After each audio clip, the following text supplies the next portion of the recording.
اللهم محمدا في جميع أفعاله ومحمدا اللهم صل عليه مع صحبه وآله صلاة تكون لك رضاء ولحقه أداء. أما بعد، رسول صلى الله عليه وسلم د سیرت 2 برخه. په تیره برخه کې مو د خندق د غزا بیان تر دې ځای پر رسولی و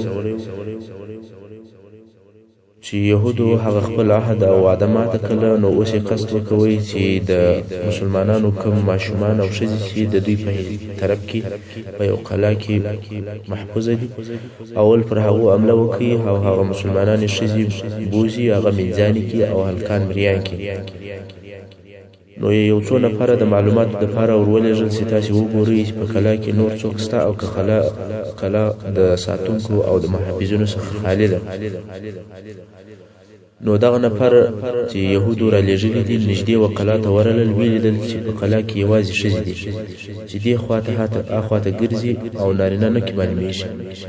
بیا دغو نفرو د خپل مابین څخه یو نفر ولېږئ چې ته ښه ورنږدې شه او پوره معلومات وکړه چې نارینه څوک به نه وي. دلته نو صفیه بنت عبدالمطلب د رسول صلی الله علیه وسلم عامه چې په دغه وخت کې د 8 کلو په شاوخوا کې عمر و، دغه یهودي ته پام شو او فکر یې وکړ. اوس به قصه په خپله صفیه رضی الله عنها راته وکړي. صفیه رضی الله عنها وایي چې د یهودو یو سړی مې ولیدل چې شاوخوا پر قلعه راګرځي، او دا داسې وخت دی چې د بني قریظه یهودو د رسول صلی الله علیه وسلم سره هغه خپل عهد مات کړی دی، او دلته په قلعه کې داسې څوک نشته چې زموږ دفاع وکړي. رسول صلی الله علیه وسلم او مسلمانان د دشمن مخ ته ولاړ دي، نو که دلته پر موږ ښځو څوک حمله وکړي، مسلمانان د هغه خپلې مشغولتیا په سبب موږ ته نشي راتللی.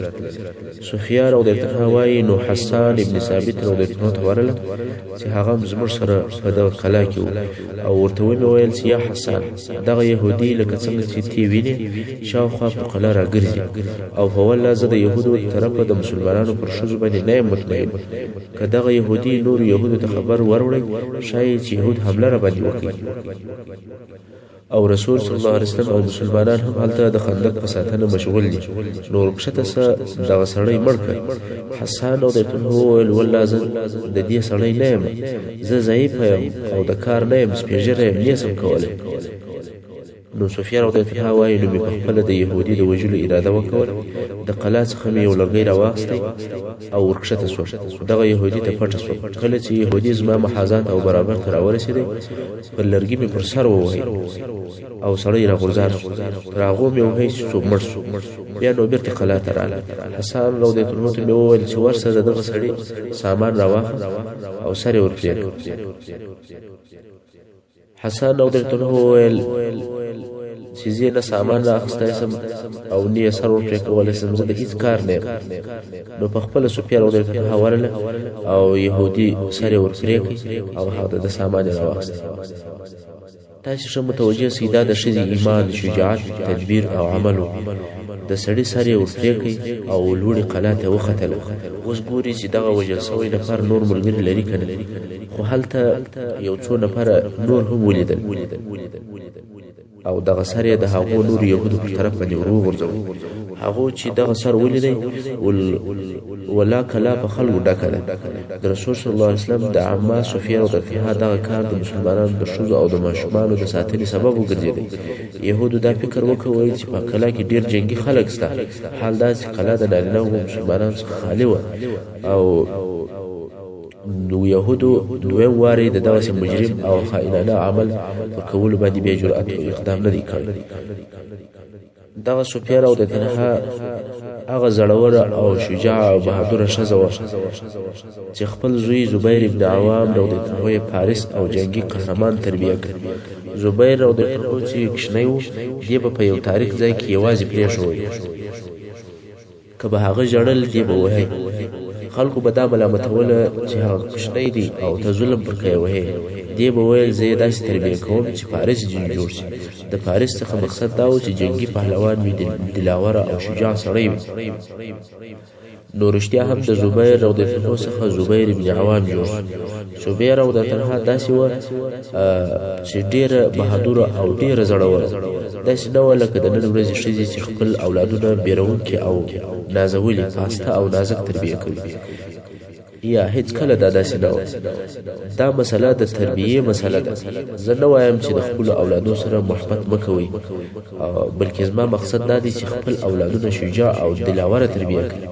تاسې نه ګورئ چې د سوفیر او د تیها په شجاعت او په دلاوري باندې پوره قلا وساتل شوه.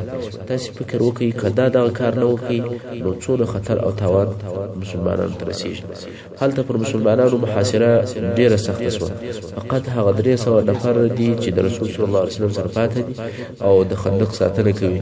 پر مسلمانانو ډېر فشار راغلی. کفار غواړي چې د خندق ور واوړي او مسلمانان یې نه پرېږدي. او هلته د بني قریظه یهود د جنګ دپاره ځانونه تیاروي چې د جنوب د طرف مسلمانانو حمله وکړي. او مسلمانان په دې حال کې نه پوهېدل چې د دشمن حمله به د کومې خوا پر موږ باندې وسي. ځینې مسلمانان به یو وخت د ضرورت د پوره کولو دپاره کور ته تلل، بیا به بیرته راتلل. چې په دغه جمله کې سعد بن معاذ رضی الله عنه یو وخت کور ته ولاړی او هلته ام المؤمنین حضرت عایشه رضی الله عنها ولیدی چې سعد رضی الله عنه زغره اغوستې ده، توره او سپر ورسره دي، د جنګ د میدان سړی دی. خو بدبختانه دغه زغره چې ده اغوستې ده دا صحیح زغره نه وه، زړه او پر جګر باندې سری وه، جګر یې ښکاره و. نو د مسلمان زړه دی. عایشه مبارکه وویل چې زه د دغه سره ځای څخه پر ده باندې بیریږم، ټول بدن یې پټ دی مګر دغه یو ځای ښکاره دی. د زغرې څخه مقصد دا دی چې ټول بدن باید چې په پټ وي. مګر صحابه کرام ډېر غریبان ول، د نیستۍ په سبب یې د زړو زغرو څخه هم کار اخیستی. سعد بن معاذ او د ټول بیرته خندق ته ولاړی او هلته د کفارو له طرفه په غشي باندې ویشتل شروع شو. د الله جل جلاله په اراده باندې د سعد بن معاذ رضی الله عنه پر غلط ځای باندې غشي وغوښتي او زخمی شو. نو رسول صلی الله علیه وسلم ته راوستی. رسول صلی الله علیه وسلم هغه غشي ځنوي ایستی او وکشي او تر هغه زخم یې ویني داسې فواره غوندې را بهېدلې. مسلمانانو هر څه کوشش وکوي چې دغه وینې ودرېږي، وینې نه درېږي. رسول صلی الله علیه وسلم یو اوسپنه په اور باندې ګرمه کړه او کېښووله چې ښه سره شوه. نو دغه زخم یې ورداغ کړي او داغېدل هغه اخري دوا ده. یعنې کله چې انسان د نورو علاجو څخه ناامیده شي بیا نو داغ ور ایښول کېږي. ځکه رسول صلی الله علیه وسلم فرمایي الکیء آخر العلاج.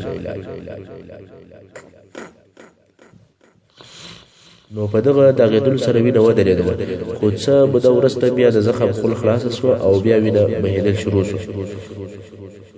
دلته نو رسول صلی الله علیه وسلم امر وکړي چې سعد بن معاذ د مسجد نبوي ته بوتلل شي او هلته د علاج وشي. سعد بن معاذ رضی الله عنه مسجد ته بوتی، هلته یې خیمه ورته ودروله او هلته یې علاج کېدی. هغه څوک چې د زخمیانو علاج یې کوي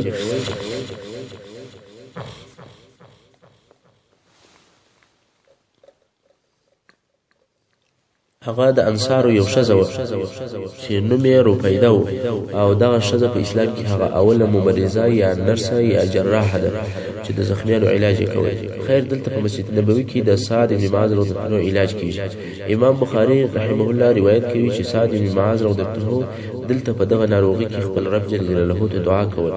ولله تا ته معلومه ده چې ما ته د هیڅ چا سره ستا په لار کې جهاد کول دون ډیر خوښ نه دي لکه د هغه قوم سره چې ستا د رسول تکذیب یې کړی دی او ستا رسول یې د خپل وطن ایستلی دی چې مقصد یې قریش و. او الهي زه دا ګمان کوم چې تا زموږ او د دوی د منځ څخه جنګ لرې کړی دی. که چیرې د قریشو سره نور جنګ هم پاته وي نو ما ژوندی پاته کړي چې د هغو سره ستا دپاره جهاد وکړم، او که د نور جنګ زموږ د مابین څخه ایسته کړی وي نو مې دغه زخم مه جوړوې او مرګ مې د دغه زخم څخه کړي. او د دعا په اخر کې دا وویل الهي تر هغو مې مه وژنې چې د بني قریظه په یهودو مې زړه یخ نسي. سعد بن معاذ رضی الله عنه دلته په مسجد نبوي کې پرېږده چې د زخم علاج یې کېږي. هلته په خندق کې پر مسلمانانو ډېره سخته او ټینګه محاصره لګېدلې ده تر داسې اندازې چې رسول صلی الله علیه وسلم تر یو لمانځه وروسته خپل رب جل جلاله ته دعا وکوله او ویې ویل اللهم منزل الكتاب سريع الحساب اللهم اهزم الاحزاب اللهم اهزمهم وزلزلهم. او بیا رسول صلی الله علیه وسلم هغو مسلمانانو ته وکتل چې د صلی الله علیه وسلم تر شا لمونځ کوي او وی فرمایل والله د مځکې پر مخ بې له تاسې بل داسې څوک نشته چې یوازې د الله عبادت کوي. ما على وجه الارض من يعبد الله غيركم. دا د رسول صلی الله علیه وسلم هغه مسلمانانو چې صادق مسلمانانو پر هغه د صداقت شاهدي ورکول. هغه وخت د ټولې ځمکې پر مخ باندې بې له دغو مسلمانانو بل داسې څوک نه و موجود چې یوازې د الله عبادت وکړي. حتی په آسماني ادیانو کې هم تغیر راغلی و وحدانیت بالکل نیست او نابود ګرځېدلی و. الله جل جلاله د رسول صلی الله علیه وسلم او د مسلمانانو دعا قبول کړه. الله جل جلاله په خپل قدرت داسې یو کار وکړي چې د هغه په واسطه دشمن ذلیل سو او ډلې سره وپاشل شوې. هغه داسې نعیم ابن مسعود عامر ابن عامر الاشجعي چې دا سړی اصلا د غطفان د قبیلو څخه او په مکه مکرمه کې اوسېدی، کافر او مشرک او د کفارو ملګری و. په دغه لحظو کې الله جل جلاله د هغه په زړه کې ایمان ور واچوي. تاسو ښه فکر وکړئ په دې وخت کې چې مسلمانان په بیره خوف او محاصره کې دي، شمېر یې لږ دی او ضعیفه دي. که الهي مداخله نه وي آیا د دښمن د طرفه په داسې وخت کې یو څوک اسلام ته داخلیږي؟ هیڅ کله نه. د دغه نعیم اسلام په خپله یو معجزه ده او دا الهي مداخله ده. مسلمانان محاصره دي، په مرګ باندې محکوم دي. په هره لحظه کې دا امکان شته چې پناه کوونکي حمله دې پر وشي او دوی دې ټول ختم شي. په دې وخت کې یو څوک ایمان راوړي، مګر د الهي مداخلې او د رسول صلی الله علیه وسلم د دعا قبلېدل ول چې نعیم ابن مسعود چې د کفارو ملګری دی او د مکې مکرمې د اشرافو څخه دی، په دغه وخت کې په خپله د خپل ځان سره مسلمان شو. د کفارو د لښکره څخه پټه راووتی او د مسلمانانو خیمو ته ورغلی. د رسول صلی الله علیه وسلم سره یې د ملاقات غوښتنه وکړه. رسول صلی الله علیه وسلم سره کښېنستی او بیا یې وویل یا رسول الله، زه شاهدي ورکوم چې لا اله الا الله وانک رسول الله. او نعیم وویل چې زما په اسلام بې له تا بل هېڅوک نه دی خبر، نو امر کوه چې څه وکړم. رسول صلی الله علیه وسلم وفرمایل یا نعیم، ته یو نفر یې، زموږ سره په لښکر کې ستا وجود موږ نه زیاتوي. موږ 300 نفر یو، نو په تا سره به 301 نفر شو.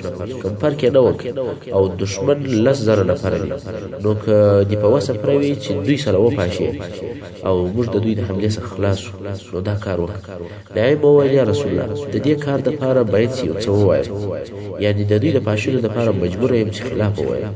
رسول صلی الله علیه وسلم وفرمایل وویې وایه، ځکه جنګ خطا ایستل دي.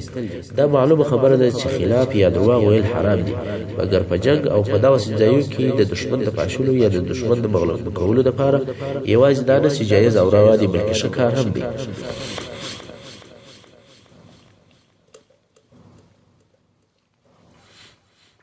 بیا نو نعیم بیرته کفارو ته ورغلی. هلته ډېره ښه او صحیح نقشه په دماغ کې جوړه کړل او ویې سنجول. د هغې نقشې په عملي کولو یې شروع وکړه. نعیم ابن مسعود چې د مکې مکرمې د مشهورو خلکو څخه و، د قریشو د رئیسانو د حضور سړی و او په عین وخت کې د غطفان سره هم چې د ده قبیله و ښه علایق درلودل. د بني قریظه د یهودو پخوانی دوست او اشنای و.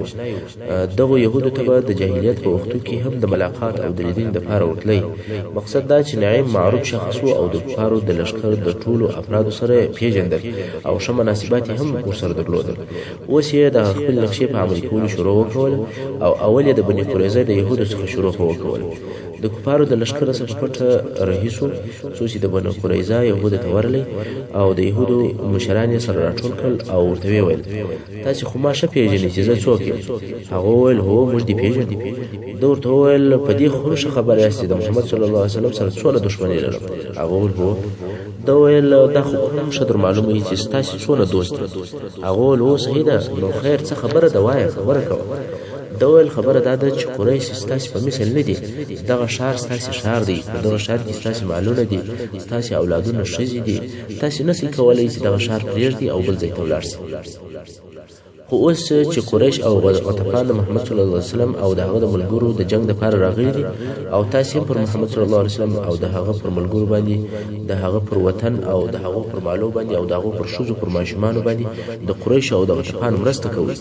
اوس نو که قریش او غطفانو ته د چور او د حملې موقع پیدا شوه، خو حمله به پر وکړي، او که هم موقع نه شوه ورته برابره، خپلو وطنو ته به ولاړ شي. تاسې او محمد صلی الله علیه وسلم به سره پرېږدي او بیا به محمد صلی الله علیه وسلم ستاسې څخه خپل انتقام واخلي. یهود وویل نو موږ باید څه وکړو؟ نعیم وویل تاسې د قریشو او د غطفانو په ملګرتیا تر هغو باید جنګ ونه کړئ څو قریش ګرو او ضمانت درته کښېنوي. یهود وویل څنګه ګرو؟ نعیم وویل د قریش څخه وغواړئ چې د خپلو مشرانو څخه 10 نفره ستاسې سره په کلا کې پرېږدي. بیا نو دوی خپل مشران یوازې نه پرېږدي چې دوی دې ولاړ شي او هغه مشران دي د دې ستاسې سره پاتې. دغه نو ستاسې دپاره ضامن دی چې دوی به خامخا جنګ کوي. يهودو وویل دا ښه فکر. نعیم د یهودو څخه رهي سو او د کفارو لښکر ته ورغی او دلته یې د قریشو د مشرانو څخه د ملاقات غوښتنه وکول. هغه وویل چې څه پېښه ده. نعیم وویل تاسې راټول شئ زه به خبر کړم. د قریشو مشران لکه ابو سفیان او نور داسې کسان سره راټول سول. نعیم ته کښېنستل. نعیم ورته وویل تاسې خو ما پېژنئ چې زه څوک یم. قریش وویل هو. ده وویل دا به هم در معلومه وي چې د محمد صلی الله علیه وسلم سره څونه دښمني او زما څونه عداوت ورسره شته. دوی ویل هو. ول په دې کې خو هم شک نشته ځکه خو د نعیم د اصل څخه مشرک او اوس هم 40 ورځې کېږي چې د کفارو سره ورسره دی. که دی د محمد صلی الله علیه وسلم د کومکیانو څخه وای نو به د مسلمانانو سره جنګ کولی. د کفارو پر نعیم باندې پوره اعتماد نو هو هیڅ شک نشته چې دغه ډېر دښمن. نعیم وویل چې زما دوستي او اشنایي به د یهودو سره در معلومه وي. هغه وویل هو. نو څه خبره ده وایه کومه کیسه پېښه ده. نعیم وویل د یهودو څخه یو ډېر بد خبر را رسېدلی. قریش ول څه خبر ده. نعیم وویل د بني قریظه یهود اوس پر دې پښیمانه دي چې دوی د محمد صلی الله علیه وسلم سره خپل عهد او وعده ماته او پر دې بیریږي چې تاسې به ولاړ شئ او دوی به محمد صلی الله علیه وسلم ته یوازې پرېږدي. نو یې دا قصد کړی دی چې بیرته د محمد صلی الله علیه وسلم سره خپل عهد او وعده نوی کړي. محمد صلی الله علیه وسلم ته نفر ورلېږلی و ورته ویلي و چې یا رسول الله آیا ته زموږ څخه راضي کېږې چې موږ د قریشو د مشرانو څخه 10 نفره مړه او ته بیرته زموږ سره پر خپله وعده باندې ودرېږې. محمد صلی الله علیه وسلم موافقه ورسره کړې ده. نو یهود ستاسې څخه 10 نفره مشران غواړي چې هغه مړه کړي او بیرته محمد صلی الله علیه وسلم د دوی سره په هغه وعده کې ودرېږي او دوی په مابین کې وعده بیرته قایل شي. د قریشو مشرانو وویل که دا خبره رښتیا وي نو دا خو ډېره لویه مسله ده. نعیم وویل دغه خبر ما ته رارسېدلی تاسې هم نور معلومات وکړئ.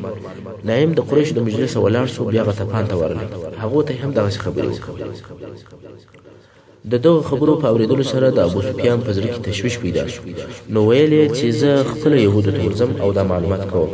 ابو سفیان په خپله د بني قریظه یهودو ته د شپې ورغلی چې دغه شپه هم د شنبې شپه وه یعنې ابو سفیان ورغلی او د بني قریظه د مشرانو د ملاقات غوښتنه یې وکوله. هغه هم ورته راټول شول. ابو سفیان ورغلی او ورته ویل چې موږ پر خپله مځکه او پر خپلو کورونو یو نفقه او حیوانات مو خلاص شوي دي. نور انتظار نشو کولی. غواړو چې سبا پر مسلمانانو حمله وکړو. نو سبا به تاسې د جنوب د طرف حمله پر وکړئ او موږ به د شمال د طرف حمله پر وکړو. او تاسې پوهیږئ چې دغه د یهودو حملې ولې دونه اعتبار درلودی ځکه چې په دوی باندې مشغوله سي او د دوی سره به جنګ شروع کړي. هلته به هغه د مشرکانو لوی لښکر هغه ته به موقع پیدا سي چې تر خندق راواړي. بیا نو نور هیڅ چاته ضرورت نشته او یوازې هغه د مشرکانو لښکر د ټولو مسلمانانو د وژلو لپاره بس او کافي دی. ابو سفیان یهودو ته وویل چې سبا تاسې حمله شروع کړئ نور یې نو موږ ته راپرېږدئ. یهودو وویل نن شنبه ده او ته خبر یې چې موږ د شنبې په ورځ باندې هیڅ کار نه کوو او دا هم درته معلومه ده چې الله جل جلاله هغه کسانو څه وکول چې شنبه یې ماته هغه خلک یې مسح کړل بیزوګان یې کړل خنجران یې کړل. نو موږ د شنبې په ورځ جنګ نه کوو. د ابو سفیان په زړه کې لاس ووهل شو چې په والله یهودو یو نقشه جوړه کړې ده. که څه هم دغه خبره چې یهوده کوله دا حقیقت او د یهودو په دین کې د شنبې ورځ معظمه ورځ دوی هیڅ کار نه کوي. ابو سفیان وویل ښه بل سبا د یک شنبې په ورځ حمله کوو. یهودو وویل ښه دی مګر دغه زموږ حمله که ناکامه شوه بیا خو نو تاسې ځئ موږ او محمد صلی الله علیه وسلم سره پرېږدئ. موږ بیریږو که چیرې دغه زموږ او ستاسې حمله ناکامه سي تاسې به وتښتئ او موږ به یوازې محمد صلی الله علیه وسلم ته پرېږدئ او بیا یک شنبې په ورځ به په ګډه سره حمله وکړو. ابو سفیان د ځان سره وویل چې والله نعیم رښتیا وویل او د هغه خبره صحیح وه. یهودو ته یې وویل چې ښه دی زه به د خپلو ملګرو سره مشوره وکړم او بیا به تاسې ته خبر درکړم. ابو سفیان چې د هغه ځای راووتی نو خپل لښکر ته ورغلی. ول والله نعیم رښتیا وویل. نو یې پس د مشورې یهودو ته حال ولېږئ چې په والله موږ به یو نفر هم نه کړو. نو د یک شنبې په ورځ په ګډه باندې حمله دغی کوو خو نفر په ګرو نه درکوو. د بني قریظه یهودو وویل والله نعیم ښه وویل. نعیم ښه مشرکانو باندې دغه شپه شکمن شول چې دوی چل را سر کوي او مشرکان بیا پر بني قريظه باندې شکمن شول چې دوی چل را سر کوي نو اتفاق د مابین ولاړ او اتفاق یې مات د دې اتفاق د ماتېدلو سبب هغه د نعیم صحیح او معقوله نقشه و کچېرې دا اتفاق سوی وای او پر مسلمانانو د شمال او د جنوب د طرفه حمله سوی وای دا د مسلمانانو لپاره لوی مصیبت و مګر د یو نعیم ابن مسعود رضی الله عنه د مسلمانېدو او د هغه په دغه صحیح نقشه سره پر مسلمانانو دغه مشترک هجوم او یو ځای حمله پاته او ناکامه شو د يهودو او مشرکانو اتحاد او اتفاق هم مات شو دلته نو د رسول صلی الله علیه وسلم اطمینان حاصل شو مګر په مسلمانانو کې بیا هم بیره زیاتېدله ځکه دا امکان باقي او پاته و چې د دواړو طرفونو څخه دې حمله او هجوم شروع شي په دغه ورځ ډیر شدید او زورور یخ شروع شو د مسلمانانو بیره نور هم زیاته شو خو یخ دونه زیات شو چې مسلمانانو هیڅ وخت دونه یخ نه ولیدلی او د یخ سره ډیر زورور او شدید باد هم شروع شو د مسلمانانو نور هم تشویش او پریشانی ډیر زیات شو د باد سره نور هم یخ زیاتیږي وار په وار واقعا په مسلمانانو کې ډیر لوی تزلزل پیدا شو کله چې شپه شو نو شپه هم ډیره تاریکه شپه و شدید یخ او تکه توره تاریکه شپه حذیفه ابن یمان او د توای د دغه شپې بیان دی کوي او وايي ډیر تاریکه شپه و ډیر شدید او زورور باد او ډیر شدید تریخ یخ او ډیر سخت بیره و داسې بیرون کې شپه و چې موږ یې مثال لري حذیفه ابن یمان او ابن وايي چې موږ مسلمانان د خندق سر ناستو سخت لوجه راته پیښ و ټول وږي ټول غریبانو یو هم د خړل لپاره شي نه درلودي دون لباس او جامه نه درلودل چې د یخ ځانونه په وساتو او نور هم نه خبر چې به خدای راته پیښ موږ په دغه خراب او تراب حالت کې یو مګر لکه رسول صلی الله علیه وسلم ته چې په زړه کې یو شی وروغځېدی چې د يهود او د مشرکانو په مابین کې تزلزل او بې اتفاقي پیدا شوې ده او شاید اوس یو نوې کار پیښ نو د کفارو معلومات وغوښتي خو اوس شپه ده او داسې توره تاریکه شپه ده چې یو بل نه سره ویني یا هم ډیر شدید یخ دی په دې حال کې رسول صلی الله علیه وسلم د هغو کسانو په مابین کې غږ وکړي چې د صلی الله علیه وسلم په شاوخوا موجود و ول څوک به د کفارو د لشکر خبر را تراوي او هغه لره جنت دی تاسو وګورئ په ظاهره څوره اسانه خبره ده تر خندق ورواوړه او هلته وګورئ چې د کفارو څه حال دی او بیرته راځه بس دونه او هلته به الله جل جلاله پر دې عمل باندې جنت درکوي هغه جنت درکوي چې خلکو شپې په سرور کړی دي خلکو مالونه په خرڅ کړی دي خلکو سرونه پر ور کړی دي خو بیا هم جنت په شک دی مګر اوس ولارسه او د تراسه د کفارو خبر راوړه او د رسول صلی الله علیه وسلم په شهیدی او په ضمانت سره هغه لره جنت حذیفه ابن یمان او د وايي چې څوک نسو ولاړ دا د دغه شپې په خطرناک حالت دلالت کوي بیا هم دویم واری رسول صلی الله علیه وسلم فرمایي چې څوک به د قوم حال را تراوړي هغه لره جنت بیا هم څوک نسو ولاړ دا د دې شپې پر ډیر شدت او پر ډیر وام دلالت کوي چې د جنت زیری هم ورکی خو هیڅوک نه ولاړی شي رسول صلی الله علیه وسلم دریم واری وویل چې څوک به د قوم خبر راوړي او هغه لره جنت دی خو بیا هم هیڅوک نسو ولاړ رسول صلی الله علیه وسلم درې واری جنت ته خلق راوبل خو یو هم نه ولاړی شي حذیفه رضی الله عنه وايي چې بیا رسول صلی الله علیه وسلم په حرکت شروع وکړه د خپل ځای څخه ولاړ او رهي شو په دغه تک کې مبارک بشاز ما سره وښلتل حذیفه رضی الله عنه وايي ما د ځان سره وویل او ځان سره راټول کړي چې اوس دای نه چې ما ته وایي چې ولاړ خو کله چې ابشار سوم شته رسوش نتل ولڅوک ما ته وویل حذیفه والقوم یا حذیفه ولاړ زه هم ولاړ شم حذیفه ورته وایي ولا د ډیر مسکنت په سبب ما خپل لباس او جامه نه درلودل چې واغوندم مګر زما د شذي کمیس خپل شذي کمیس می اغوستي او هغه هم دون را باندې کښنی او کوتاو چې فقط تر زنګنو می رسیدي او یخ هم دون شدید چې د ډیره یخ په شو نه سوي درېدل رسول صلی الله علیه وسلم راته وویل یا حذیفه ولارسه او د قوم حال او خبر راوړه او تر هغه چې بیرته راځي پام کوي چې بل کار ونه کړي د بل کار د کولو اجازه نه کړه فقط ولارسه وګوره چې دوی څه کوي او بیرته راځي حذیفه رضی الله عنه وايي زه هیڅ مګر هو فقط درې کېدل سره زداسې سوم لکه په یو تاوده حمام کې چې حمام خو ګرم او تود ځای نو وايي کله چې زه روان سوم نو داسې سوم لکه په حمام کې هیڅ په یخ نه پوهېدل حذیفه رضی الله عنه خندق ترکشته سو او په هغه بل طرف راپورته سو د کفارو د لشکر ځای ته ورلې حذیفه رضی الله عنه وايي هلته داسې شدید باد و کم باد چې دلته پر موږ چلیدی نسبت و هغه بل باد ته دا زموږ د خوا باد ګر سره شی نه معلومېدی